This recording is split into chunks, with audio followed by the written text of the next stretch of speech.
When it comes to managing a hybrid workforce, it requires intentional planning upfront for scheduling with all of your various employees. For example, having a set schedule of when those individuals are going to be in the office versus when they're going to be working from home, so that there's visibility across the board and everyone's aware of who's on first, who's going to be in the office, and who will be working from home that day. So when you are working with a hybrid workforce, it's very important to set some ground rules, but also to make sure that you're managing your company's culture. That requires, again, intentional planning. So building in times for your team to just discuss, talk, have those water cooler chats that would happen organically when you're in the office, you're gonna actually have to plan for that recreation in your workday. Now that may seem a little antithetical to a manager in a workplace, but it's very, very important to make sure that your team are building those strong bonds with each other so that they can help you achieve your goals. When you're managing a hybrid workforce, having clear and effective communication is pivotal in order to meet your goals. So planning for that in advance, what that's going to look like in your particular work environment. For us, that looks like a check-in in the mornings. Hey, here's what I'm working on today. And then a follow-up check-in at the end of the day.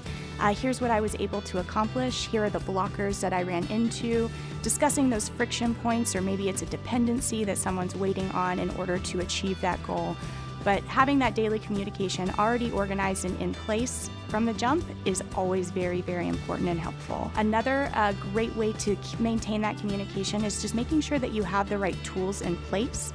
So whether that is an instant communication tool like Slack or Microsoft Teams, making sure that you have that readily available communication so that your team can instantly get responses and answers to questions from you. The most important thing to consider when you are implementing a hybrid work environment, again, is going to be setting those clear expectations. So understanding, okay, this is my set schedule. These are the days I'm going to be in office. These are the days that I'm going to work from home.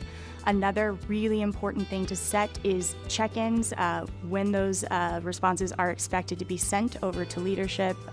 If that's going to be morning and afternoon, maybe it's a one-time-a-week check-in for you. When you're doing things like video conferencing, it's also very important to set ground rules in advance with your team. So letting them know, hey, yes, we are going to be on a video conference call. I want everybody's cameras on if that's your expectation.